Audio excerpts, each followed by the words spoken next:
Oi, medrosos, eu sou Andréia Broio. Oi, medrosos, eu sou o Michael Gomes. E este é o Mentes e Medos. E antes de começar, já se inscreva no nosso canal do YouTube. Comentem, compartilhem, que isso vai ajudar muito no nosso engajamento. E também nos siga nas redes sociais. O link está na descrição. E se você quiser mandar o seu relato pra gente, pode mandar no nosso e-mail, mentesemedos@gmail.com.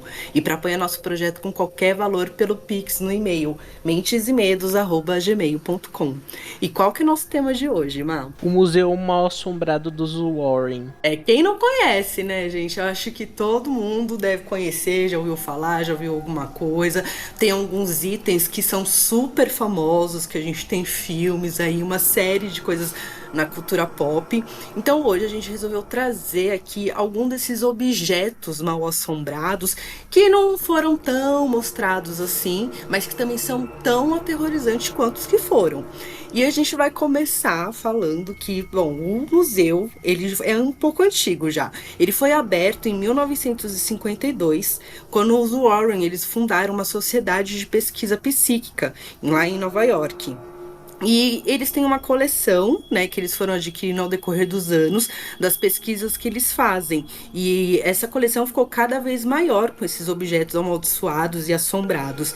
E eles foram tocados pelo mal, né, e é mantido no porão da casa deles, olha só. E ao longo das investigações paranormais do casal, os Warren, eles colecionaram não só esses objetos, como também totens. E eles alegam estar contaminados também pelo mal, trancando eles também no museu para manter eles protegidos do público em geral. E a coleção é bem excêntrica, ela contém de tudo, desde caixão de um suposto vampiro até uma lápide de uma criança que foi usada como um altar satânico. Bom, as maldições de morte, máscaras de demônios, fotografias psíquicas também revestem as paredes desse museu. É um museu bem sinistro e macabro. Você conhece ele, Má? Sim, é bem famoso, né? Principalmente depois da franquia que foi criada em cima dos Warren, né? Com a Invocação do Mal 1, 2, 3 e todos os spin-offs, a Annabelle e tal. É incrível, né? Assim, esse mistério que foi criado envolto desse museu, que tem tanta gente que é o sonho da vida é conhecer, né, esse museu. Eu também gostaria de conhecer, assim, ver a Annabelle de perto, ver principalmente a Shadow Doll, que é um dos itens que eu acho mais assustador, assim, que eles têm modelo, né, que é uma boneca muito assustadora, que é um dos itens que a gente vai comentar aqui. E eu acho muito interessante porque, assim, você pensa, a gente já falou sobre objetos mal assombrados, né? Se você vê um objeto mal assombrado, amaldiçoado, você vai fazer o quê? Você vai querer se livrar daquilo. E eles não, né? Eles colocaram tudo dentro da casa deles. E um desses objetos são os ídolos africanos. Bom, esses ídolos africanos que estão no Museu dos Warren, eles também são conhecidos como ídolos satânicos ou ídolos tribais. Eles são um dos muitos itens supostamente amaldiçoados ou possuídos que estão na coleção do casal de investigadores paranormais. A história em torno desses ídolos é cercada de mistérios e relatos de atividades paranormais. Bom, os ídolos, eles foram supostamente adquiridos pelos Warren durante uma de suas investigações lá na África, onde eles foram informados de que os artefatos eram utilizados em rituais tribais e possuíam uma conexão com forças malignas. Bom, de acordo com o casal, os ídolos, eles eram objetos de culto pagão e acredita-se que carregassem uma presença maligna ou demoníaca. E também tinha atividades paranormais, né? O casal alegava que após eles terem trago esses ídolos para o museu deles, eles notaram uma série de eventos inexplicáveis e perturbadores. E entre esses relatos incluem movimentos inexplicáveis. Eles falavam que os ídolos mudavam de posição sozinhos, mesmo quando ninguém estava perto. Eles reparavam que eles sempre estavam em um lugar diferente. Aquela sensação de mal-estar, os visitantes e investigadores do museu relatavam que sentiam, né, uma presença opressora e um mal-estar físico ao se aproximarem desses ídolos. E acontecimentos estranhos, né? Outros eventos paranormais, como luzes piscando, barulhos estranhos e mudanças abruptas de temperatura, também eram, né, associados à proximidade desses ídolos. E os ídolos africanos, como muitos outros itens do Museu dos Warren, ganharam notoriedade através dos relatos do casal e de suas representações em filmes, livros sobre as suas investigações. A história dos ídolos africanos no Museu dos Warren é um exemplo de como artefatos culturais podem ser reinterpretados através de lendas do paranormal. Independente da veracidade dessas alegações, esses ídolos se tornaram parte do legado duradouro dos Warren, e na cultura popular e no estudo do paranormal também. Eu acho muito interessante esse tipo de objeto, porque eu acredito que ele carrega uma força muito forte mesmo. Eu acho interessante dança, né? País da África do Sul para os Estados Unidos, né? E os Warrens, eles eram católicos, né? Cristãos. É aquela coisa, né? Tudo que é fora do cristianismo vira demônio, né? Então eu acho que grande parte, né, desses itens que eles têm de outros países, de outras culturas, religiões, eles veem como coisa do mal, né? Assim, não necessariamente né? Porque a gente tem várias religiões, várias culturas diferentes, né, das nossas, e quando a gente é condicionado a acreditar nisso, né, que tudo de fora assim é demonizado, é uma coisa triste, é zoado, né? Então, sei lá, é uma coisa que eu vejo assim desse jeito, sabe? Eu acho que vamos supor, lá na África, ele estando dentro da religião, da cultura das pessoas, não é aquilo, mas os Warren acabam transformando aquilo de uma forma negativa, sabe? Quando eu comecei a ler os livros, né, dos Warren, das histórias deles, eu já peguei e li uma série de livros, né, um atrás do outro, e eu tive uma decepção em relação a isso mesmo, tipo, tudo eles demonizam, sabe? Tudo é coisa do diabo, e eu entendo essa fé, essa crença deles, eu acho que algumas coisas sim atraem, né? Por exemplo, tem rituais que são feitos para atrair coisas malignas mesmo, existe isso, mas acaba ficando uma coisa muito genérica, sabe? E também um pouco obsessiva, religiosamente falando.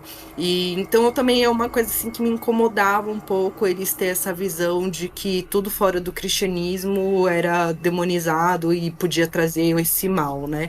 Mas enfim, esses objetos, eu acredito que eles tenham sido, sim, tem uma lenda que fala que roubaram eles de um feiticeiro, e a pessoa que roubou esses objetos acabou também se dando muito mal, enfim, aí foi parar na mão dos Warren. É interessante, tem a ver com questão religiosa. Eles ficam numa estante lá, onde ficam, tipo, basicamente só eles. É porque eles têm muita tranqueira, né? Tipo, ali é o porão do acumulador, né? Basicamente, o acumulador sobrenatural. Mas eles meio que dominam essa prateleira. É bem interessante, chama bastante atenção. E outro item também é os bonecos das bruxas de Salem. Os bonecos das bruxas também são conhecidos como os bonecos de voodoo, são artefatos que se tornaram infames por sua associação com os julgamentos das bruxas, né, de Salem em 1692. E embora a história precisa dos bonecos sejam nebulosas e envolta em mistério, eles se tornaram um símbolo poderoso da histeria e da superstição que marcaram o período sombrio da história da Nova Inglaterra. A origem, né, o uso da magia popular dos bonecos de pano ou de cera era comumente usados na Europa e nas colônias americanas para fins mágicos e medicinais. Acredita-se que os bonecos podiam ser usados para curar doenças, influenciar o amor e até mesmo amaldiçoar pessoas. E eles também eram utilizados em práticas ritualísticas. Em alguns casos, os bonecos eram criados para representar pessoas específicas e eram perfurados com um alfinete ou queimados em rituais mágicos, na crença de que isso causaria dor ou sofrimento à pessoa representada. E acusações, né, e evidências durante o julgamento das bruxas em Salem, os bonecos de panos foram apresentados como evidências contra as bruxas acusadas. E testemunhas, né, afirmavam que ter visto bonecos sendo usados em rituais mágicos por supostas bruxas. E é claro, né, que tem toda aquela confissão forçada, né, sob pressão e tortura, e algumas pessoas eram obrigadas a confessar que usavam esses bonecas, para amaldiçoar as pessoas, os vizinhos, o pessoal da vila. E esse é um dos itens que eu acho assim bizarro, né, por toda a história que é real, né, que a gente sabe que aconteceu, toda essa caça a bruxas, né, que ocorreu. E pode ter, né, bruxas que faziam mal e tal, mas também tem aquele pensamento, né, pessoas assim, lá no século 17, você tá com dor de barriga, eu tenho um chá aqui. Você já era É, colocado como bruxa, como noiva de é, Satã e tal, sabe? É uma coisa triste, né? Que aconteceu realmente na nossa história.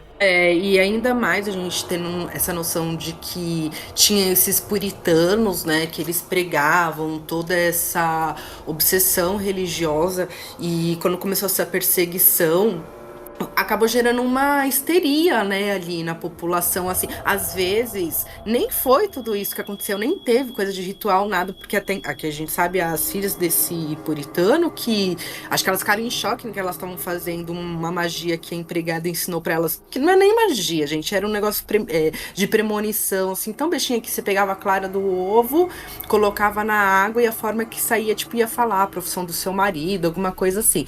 E aí falavam que se aparecesse um formato de um caixão, era uma pareidolia, né? Resumindo. Mas se aparecesse o formato de um caixão, eram notícias ruins. E as meninas aparentemente viram, elas começaram a ficar histéricas por causa disso. Uma coisa tão besta. Só que, assim, para os puritanos, a adivinhação, essas coisas, era um pecado horrível. Então, isso já bastava para ter acontecido o que aconteceu. E por mais que realmente esses objetos não fossem de bruxas de verdade e tudo mais, só a energia de morte que rondou tudo isso, né, já pode ter impregnado alguma coisa nesses objetos. Sim, eu penso assim, né? Eu sempre falo, em vários episódios já comentei isso, mas que tem aquele negócio de energia, né? Aquele sofrimento, a angústia acaba se pregando, né, em itens, sejam qual for objetos.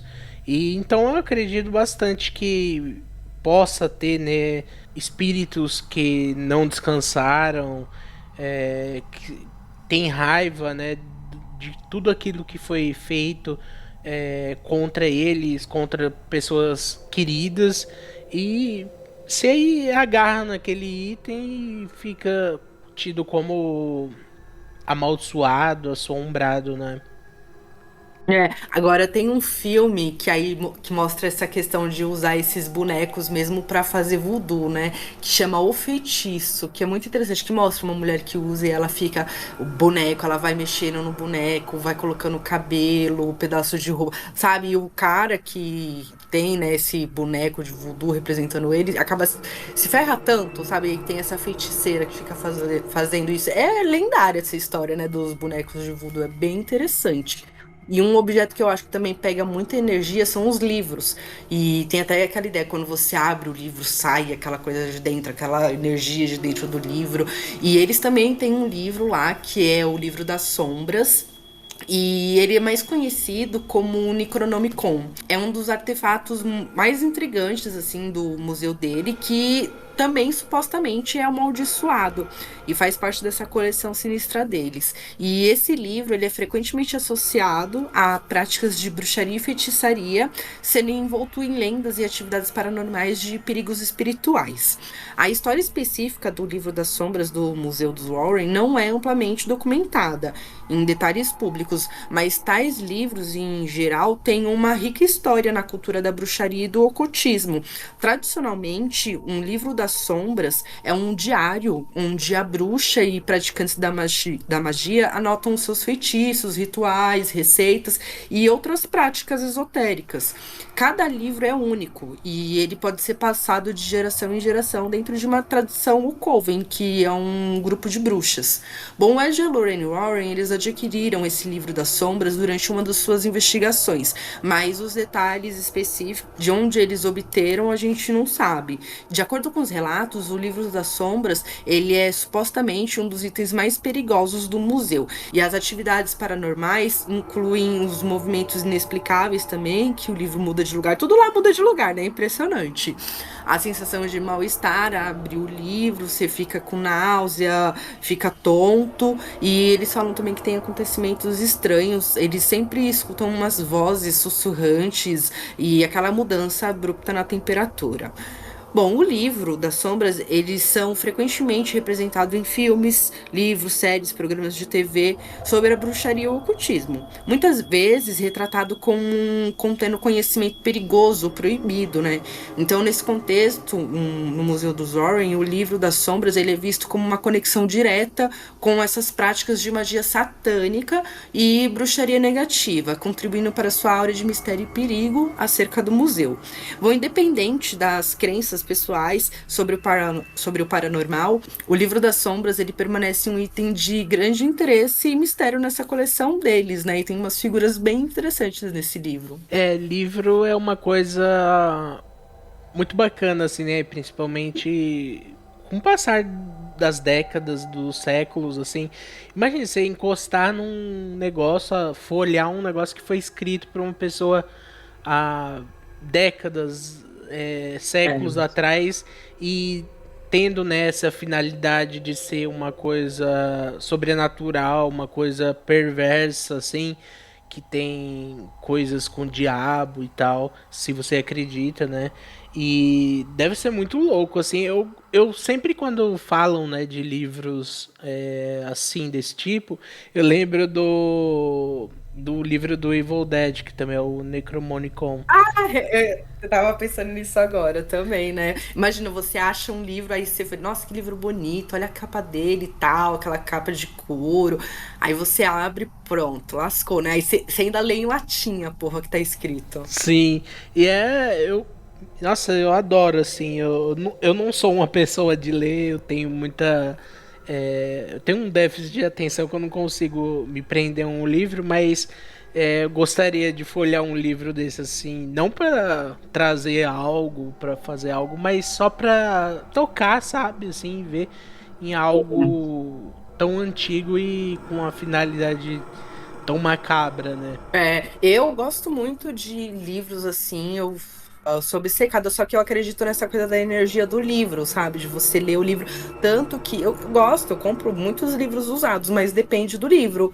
Por exemplo, eu comprava muito livro usado, assim, pra coisas técnicas, assuntos técnicos de estudo. Agora, pra estudar magia, ocultismo, essas coisas assim, eu já não prefiro comprar livros assim usados de sebo, porque vai vir com a energia daquela pessoa e eu não sei para que aquela pessoa usou o livro. Então eu prefiro nesse sentido comprar um livro zero, porque aí vai ser a minha energia no livro, sabe? Tipo, eu sei o que eu tô fazendo, não outra pessoa que eu nem sei o que fez, como usou esse livro, porque eu acredito muito nisso.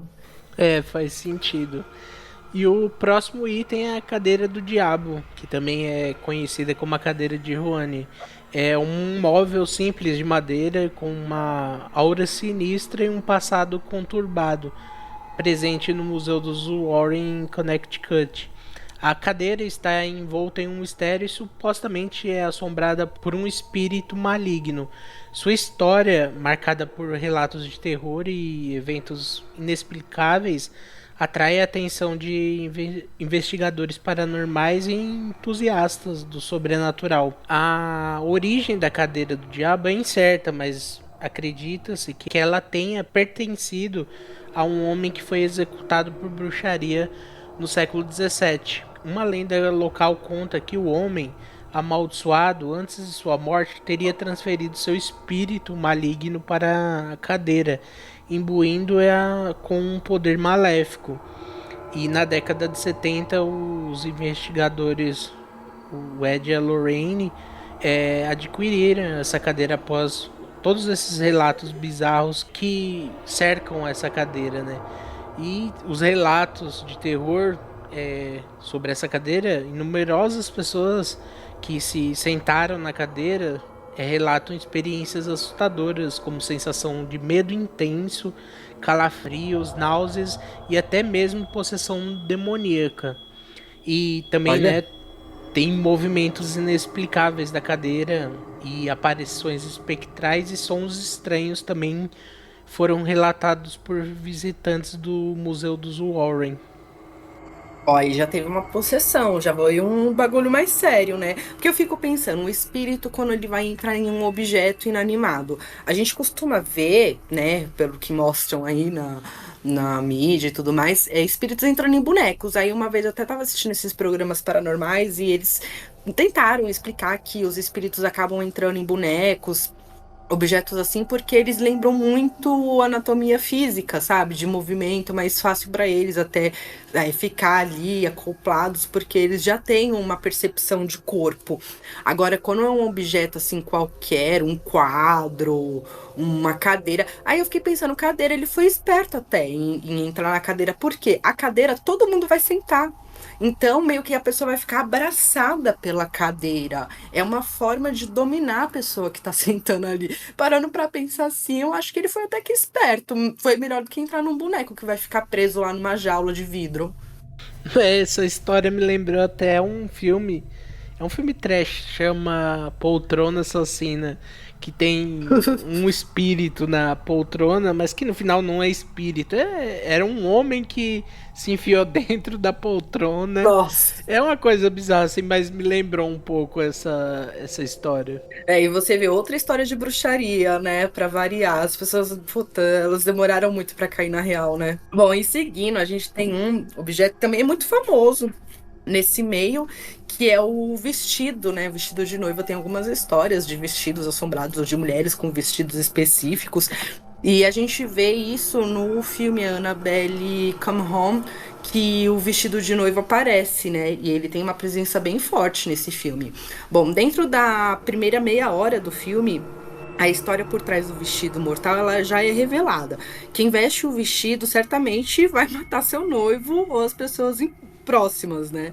O Tony Sparrow, que é genro dos Warren, por sua vez, ele desmascara a história do vestido, confirmando que o vestido branco ele está presente no museu do ocultismo deles, mas que não se sabe se o vestido permaneceu ou não uma noiva. O que diz é uma lenda, né? E o que se fala, né, sobre essa noiva, que se eles, né, não têm essa certeza que ela existe ou não, tem algumas lendas ali na região de Connecticut que falam que ele realmente pertenceu a uma noiva e que essa noiva, inclusive, é vista muitas décadas ali na região. E a gente tem o caso do Rod Vesey, que supostamente viu o fantasma dessa mulher de branco que usava esse vestido. Ele conta que em certa noite, em 2009, o Rod ele passava de carro pelo cemitério da União, que fica ali em Connecticut, por volta da 1 da manhã, depois de sair do trabalho dele. Bom, ele estava descendo a Rota 59 ali na região, quando de repente ele sentiu uma presença tomar o banco do passageiro dele. Bom, ele olhou para cima do ombro e surpreendentemente ele viu um homem vestido com roupas dos anos 60. Bom, o jovem então desviou o olhar, dominado pelo medo, e depois ele lentamente se virou para espiar novamente. Ele estava ali paralisado em choque, né? E no entanto, a entidade ela desapareceu no ar rapidamente. Bom, e assim o Road ele voltou a olhar para a estrada, né? Voltou a dirigir normal depois de ter visto essa aparição. Quando de repente ele avistou uma mulher de cerca de 35 a 40 metros à sua frente. A moça estava vestida de branco com um véu sobre o rosto. Bom, a dama de branco, como é chamada, levantou a mão na frente dela, como se dissesse para ele parar o carro. E ele freou na hora ali, bruscamente, e então essa dama de branco foi de encontro ao veículo, atravessando o carro e desaparecendo em seguida. Bom, e segundo ele, quando ela passou por ele, ele também sentiu um misto de tristeza muito profunda e uma compaixão por ela. E era como se ela tivesse tentado lhe contar alguma coisa, talvez tentado mostrar os detalhes da morte dela e de como é que foi, porque ele começou a sentir algumas sensações como se fossem as sensações que ela estava sentindo. E a gente também tem um caso da explosão de um transformador. Em uma ocasião, quando um transformador explodiu em uma rodovia lá em Connecticut também, essa dama de branco supostamente se manifestou ao ponto de se tornar sólida. Um policial e um bombeiro estavam respondendo uma ligação quando atingiram acidentalmente essa dama de branco pelo caminho. O impacto foi tão grande que o acidente afetou até o caminhão deles. A dama de branco conseguiu se tornar sólida naquela noite, porque a energia que vinha dos transformadores dava ao espírito a energia para ela se manifestar. Bom, todos os policiais foram chamados, mas nenhum acidente foi relatado. Surpreendentemente, não havia nenhuma dama viva ou morta ali. Acredita-se que a mulher atingida pelos policiais fosse a tal dama de branco desse cemitério da União que fica lá em Connecticut. Então tiveram duas aparições que acabaram gerando essa lenda dessa mulher com esse vestido. Esse vestido tá no museu deles? Tá. Mas eu acredito que o vestido seja tipo um vestido de representação, sabe? Que fica lá no manequim, representando a lenda, sim. assim. Eu acho que é mais nesse sentido, sabe? Mas eles falam, né, dessas pessoas e policiais, falando policiais costumam não falar muito, né, essas aparições que eles veem, essas coisas. Mas eu acredito nessa coisa que a energia ela pode puxar e fazer um espírito ficar, que o espírito usa da energia, energia mesmo, sabe? Essa coisa assim de espíritos, né, ligado a objetos. É uma coisa que eu fico me perguntando, né? Eu não sou espiritualista, nada, mas eu fico me perguntando como funciona, assim, sabe? No outro lado, quais são os critérios para você se prender a algo, se você gostou muito de uma coisa em vida, aí você se prende a isso. Eu gostaria de saber como funciona todos esses critérios. É, também. E o próximo item é o ídolo satânico. O Ed e a Lorraine adquiriram essa peça em 91 em Sandy Rock, quando um caçador teria encontrado essa estátua no meio da floresta. E após essa descoberta dele, ele acabou sendo assombrado por essa figura com umas roupas escuras, sofrendo uma maldição na família, que é, ele teve várias doenças, os seus familiares também, perca de dinheiro, essas coisas assim, mais materiais e essas partes de doenças assim.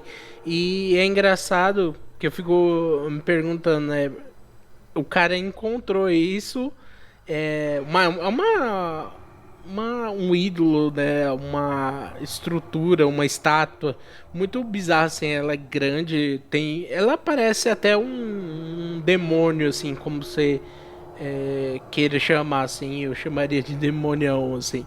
E esse cara passou a culpar isso é, a- por todos essas coisas que ele tem como maldição dentro da sua família e na vida financeira e na vida, na parte da saúde.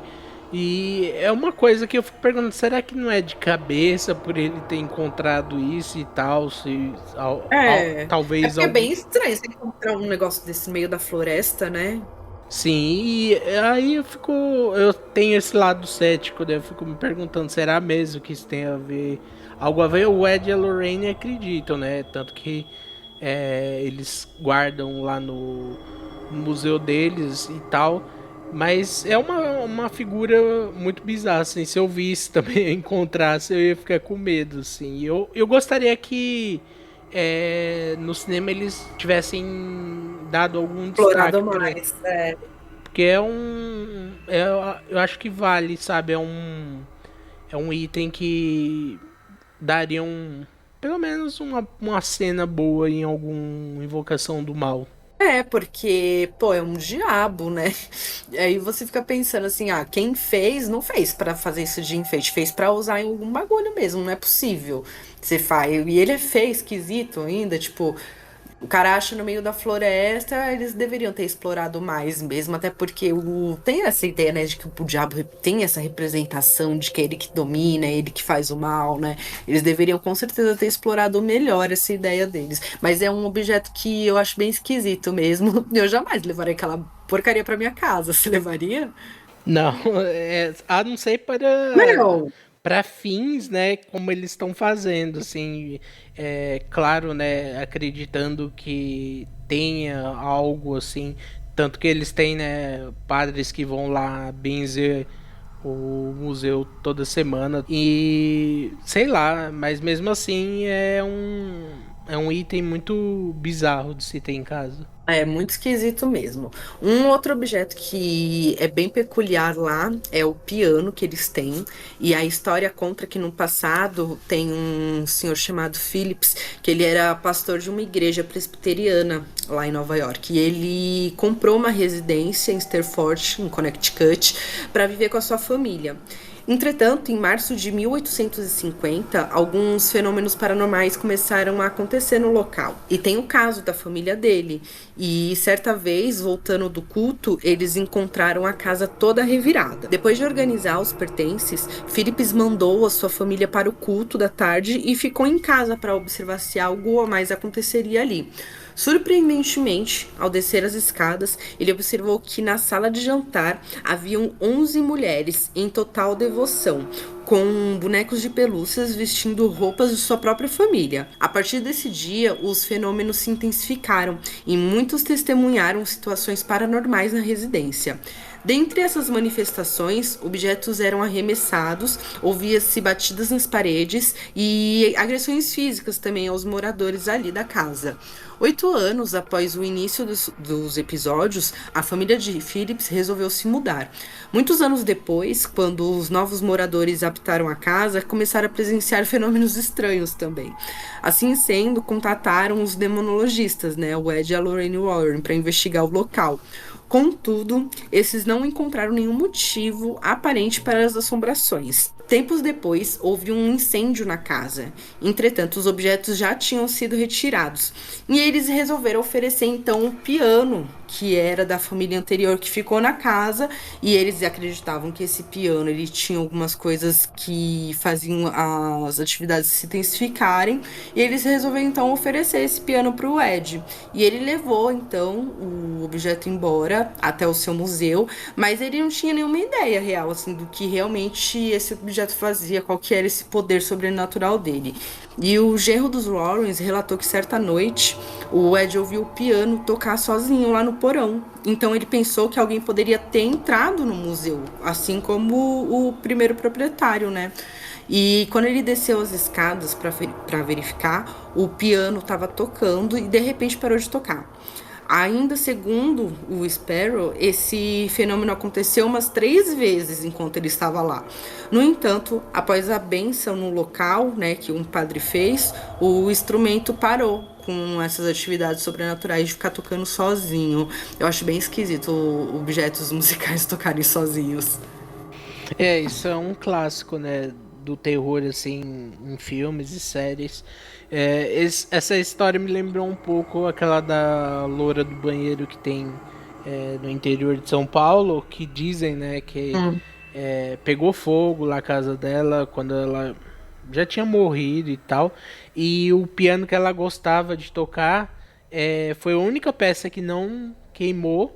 E enquanto as chamas pegavam a casa toda, o piano tocava assim, É uma cena Caramba. assustadora, eu acho. Tem um também que fala do filme do Exorcista, né? Que o set pegou fogo, mas a única parte do set que não pegou fogo foi o quarto da Raven.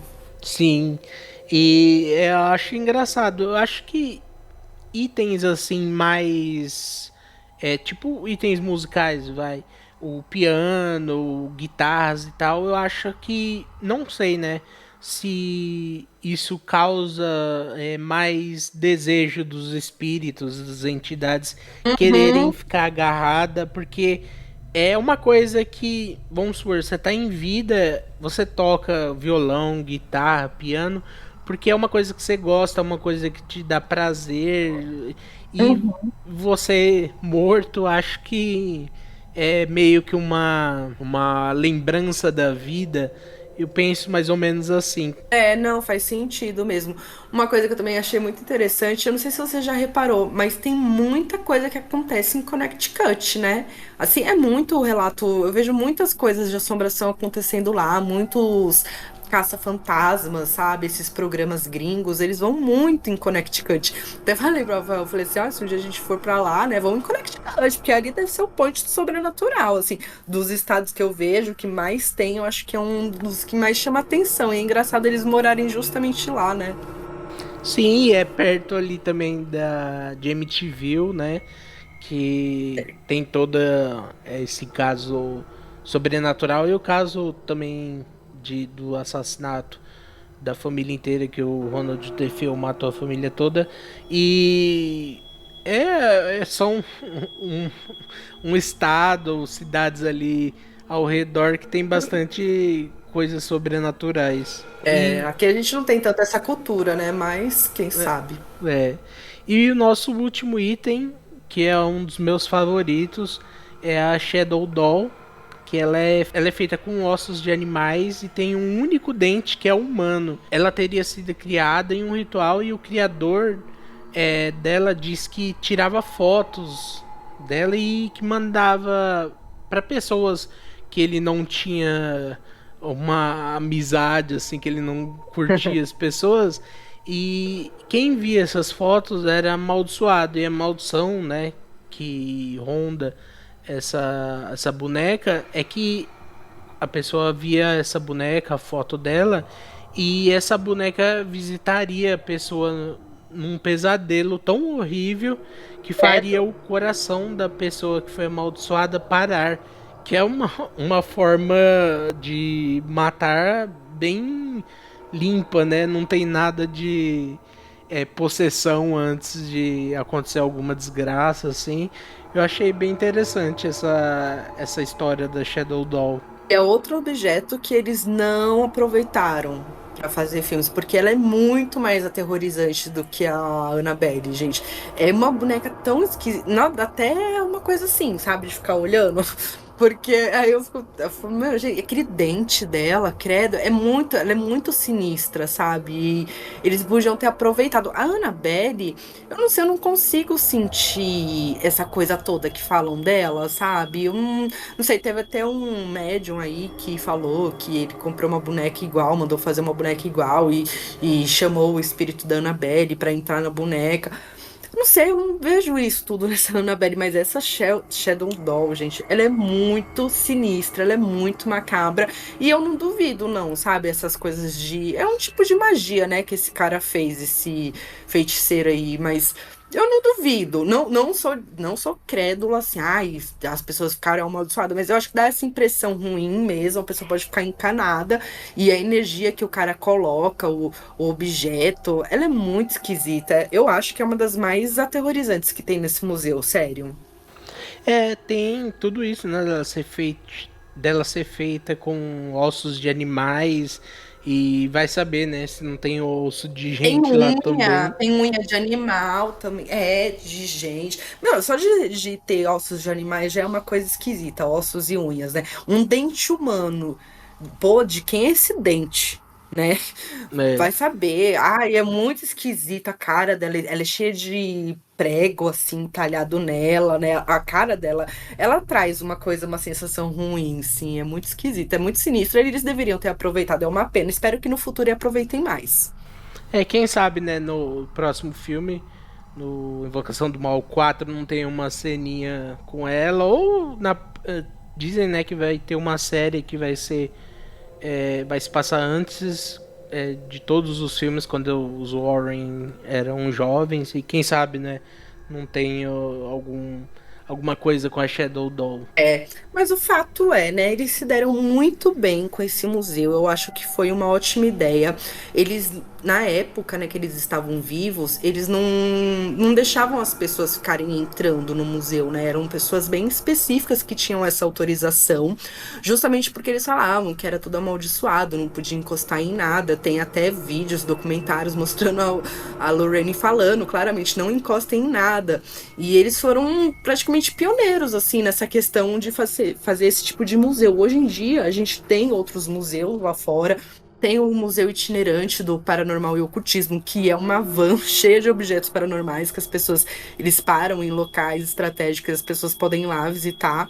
Tem o do Zeg Bagans, que fica em Las Vegas, que ele também, ele é no caso ele não é médium, né? Ele é um caça-fantasmas e ele também acabou adquirindo muitos objetos e acabou fazendo isso também. Ele tem o seu próprio museu, tem até uma cena que o Post Malone vai nesse museu dele e o Post Malone encosta em um dos objetos. E qual que é a regra número 1? Não encoste em nada, já dizia Lorraine. E depois disso, e mostra no vídeo, tipo, como se fosse um vulto passando por ele e os negócios atrás dele começam a cair. E depois de um tempo ele sofreu um acidente horrível de carro, quase que ele morre. E ele alega que ele meio que foi amaldiçoado por esse objeto que ele tocou. E depois que o casal faleceu, né, o genro dele começou a cuidar e meio que houve uma comercialização, né? Só que o local onde está o museu era a casa deles, é um local residencial. E lá nos Estados Unidos eles têm regras sobre isso, então eles proibiram que faça aberto ao público porque os vizinhos estavam se incomodando com aquele monte de carro, aquele monte de gente curiosa, né? Deve ser um transtorno. Eu acho que eles deveriam mudar o museu de lugar, porque vai comercializar, não tem o que fazer. Não tem pra onde escapar, eu acho que é inevitável. Infelizmente não era o desejo do casal, mas eles também acabaram comercializando muita coisa de terror em cima das histórias dos outros, né?